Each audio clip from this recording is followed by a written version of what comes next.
It's warm and cold. Yeah, it's literally freezing. There's ice on the boat. There's ice. There's no ice on the river. There's beautiful mist on the river, though. Mist on the river, yes. The risk of icebergs. We could go down like the Titanic. So what did you learn about Worcester Cathedral and the history of Worcester yesterday? Well, Worcester is a very old city. It's been around since Norman times. There's actually a Norman crypt underneath the... in fact, it's been around... Probably been around since, the dinosaur times. But Probably. it had a name, I think, before the Romans arrived. The Romans showed up, the Normans showed up. Anyway, there's a crypt, a Norman crypt. That's the part I know about. Underneath the cathedral, and the cathedral's been built over top of it. It's quite an amazing place, actually. The cathedral is really very grand and has these really nice roofs and just interesting little side rooms and stuff. And it's a little bit more, I guess I'd say, ramshackle than most of the other cathedrals I've been in. Like, it's got all of these little nooks and crannies, and some of them go off. I don't know if ramshackle's the word, because it is stunning and immaculate. Well, it's just that most of the cathedrals I've been in have been, I hate to use the word religiously symmetrical, but they've been, they've been extremely high on the symmetry, and this one has like a little chapel that goes off this way and a chantlery over there, and then around the corner there's this thing called the chapter house, which is just this entirely round structure that's just sort of sitting off to one side. It has a cafe, beautiful stained glass.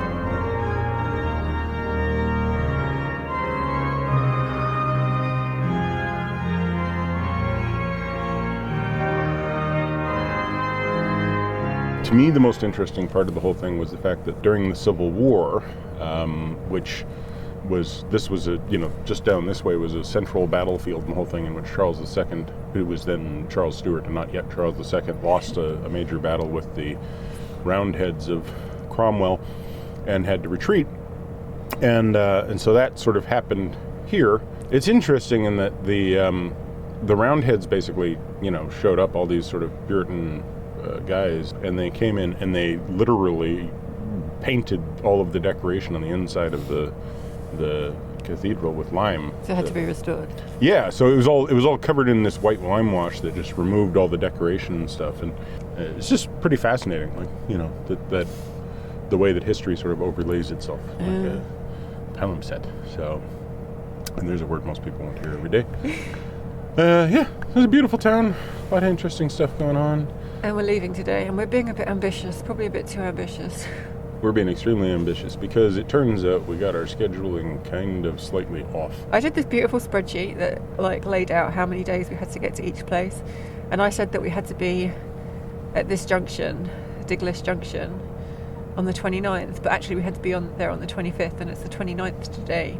So we're 4 days behind ourselves and didn't know it until this morning. Yesterday. Until last night. On top of being nervous because George decided to go swimming several times yesterday, we have to begin bright and early. It's just before 8 a.m. We're going to go down to that lock. And we might have been earlier, but the lock doesn't open till 8. So. Yeah. So we're going to go down, wait for a green light, go through. I'm going to try and get all the way to Gloucester. If we don't, we just have to stop.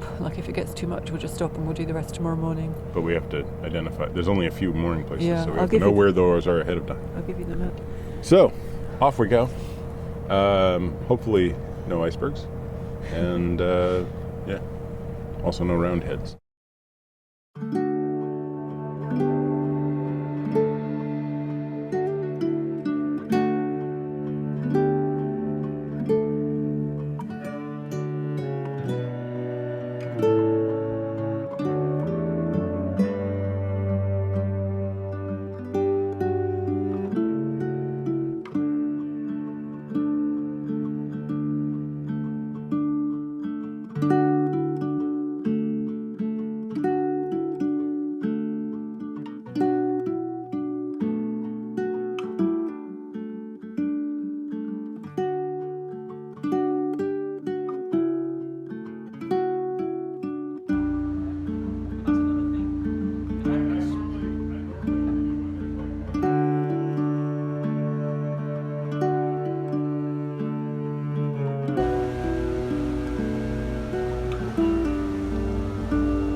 on the Severn, and it's quite beautiful and pretty calm.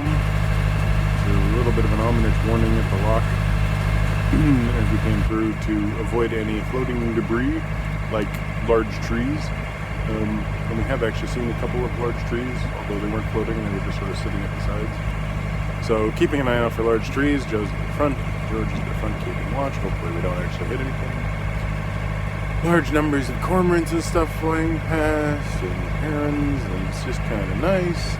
No traffic except for quatrefoil. The narrowboat came through behind us in the lock. Very bright sun right over there. Earlier today it was directly in the front, which meant I was completely blind, but at the moment it's just off to my left. Long day ahead.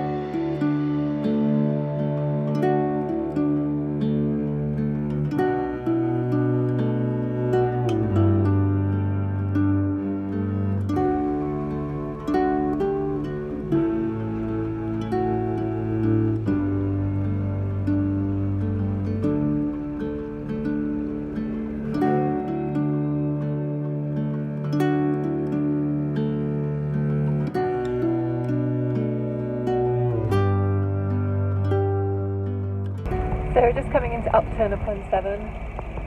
So a slight change of scenery. You can hear traffic, there's some houses, and there's some moorings here. So it would have been a nice place to stop, but we're not stopping.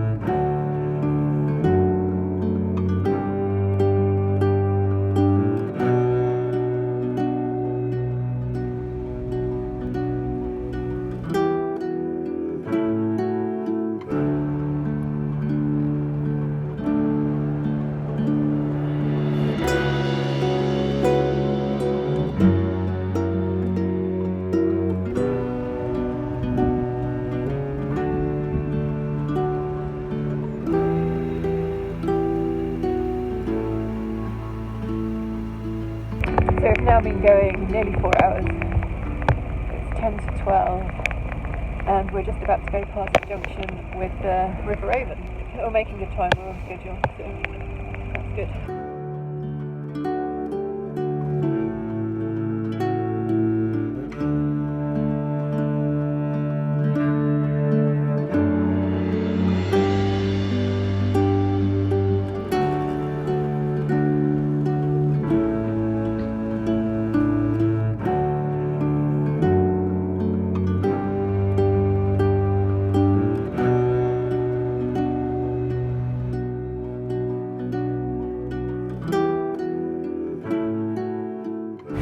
Just pulled out of Upper Lode Lock at Tewkesbury, where we were run through the basically series of things we need to do when we approach Gloucester, where we have to call Gloucester locks and tell them we're passing and parting and stuff. But we're one full page of Nicholson's Guide away, so probably a few hours to go before we have to worry about any of that. Over here is the meadow in front of Tewkesbury Abbey, the bloody meadow where the Battle of Tewkesbury was fought, which was one of the sort of later battles of the War of the Roses, in which Prince Edward, the Crown Prince, son of Margaret of Anjou, and Henry VI. Edward was killed here during the battle. I think it was the Duke of Somerset ran from the battle. He killed one of his own commanders before running up into Tewkesbury Abbey, where he asked for asylum and was surreptitiously and sort of rudely pulled out of the abbey a few days later and murdered, which led to the abbey having to be reconsecrated several years later, apparently. So, quite a colorful place, especially the Bloody Meadow, which was apparently called that because it was so bloody. Strange and fascinating bit of history, all beneath a lock, all just cruising along.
made it to Gloucester.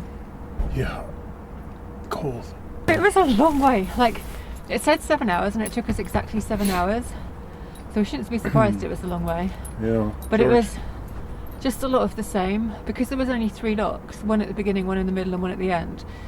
It was just Michael sitting on the back, freezing, and me and George sitting on the front, freezing. I kept seeing puffs of his breath, like the steam from his breath, shoot up the side of the boat, and I'd look over and he'd be looking at me like, "Oh, Dad!" I don't want to say it was boring, because it was beautiful, but there was no variation in the scenery at all. And you're in like... Not much. I found the most interesting thing was when we passed the aggregate barge. Yeah. It was just kind of interesting to see that in operation. Yeah, the river actually being used for like heavy industry. And the barge pulled up and I wanted to see because there was like this funnel hanging over. Yeah. And I really wanted to see the And funnel they were open up. just about to start, but it was like they were going to be getting prepared for a couple of minutes before they actually started to move the stuff in, so we kind of missed it. I wish we'd stopped in Upton. I wish we'd had time to stop in Upton.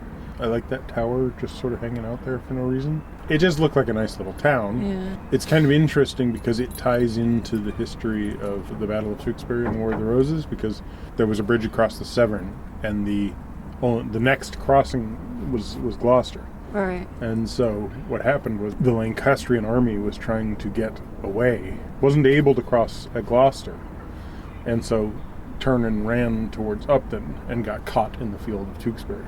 And that's where sort of the end of the Lancastrian line happened.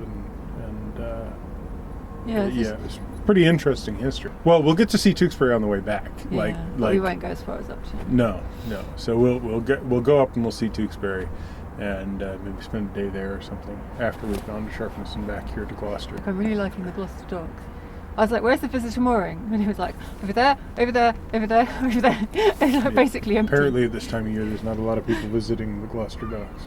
The lockkeeper's really lovely and helpful. In the first one, he was late, but he was really embarrassed that he was late, and he sent us on our way. And then the second one gave us instructions of what to do when we got to this cutting.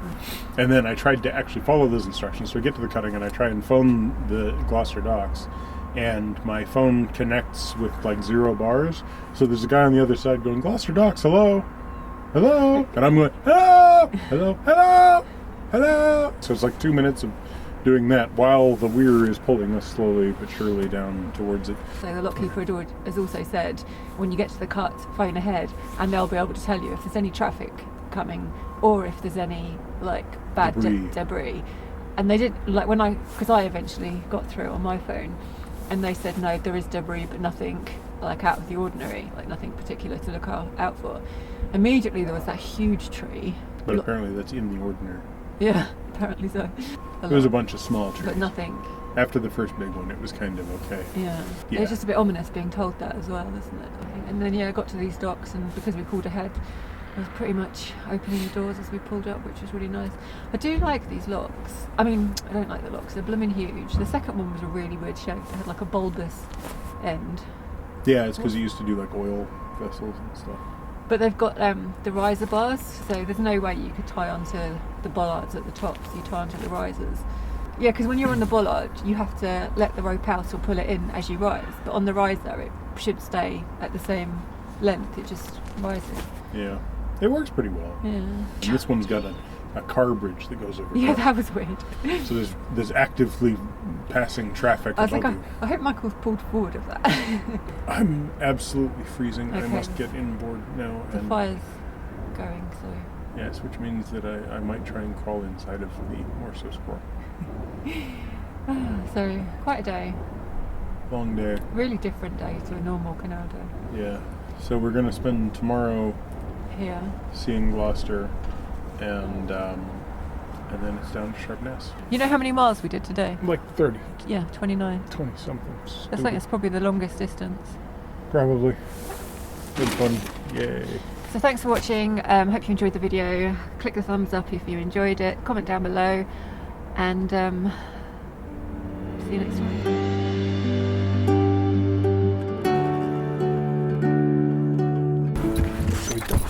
Good dog. Hello. Nice to see you, George. Okay. Alright, if you fall in, you're fishing yourself out. Yeah. That's going to get in the shot, isn't it? Probably. Yeah.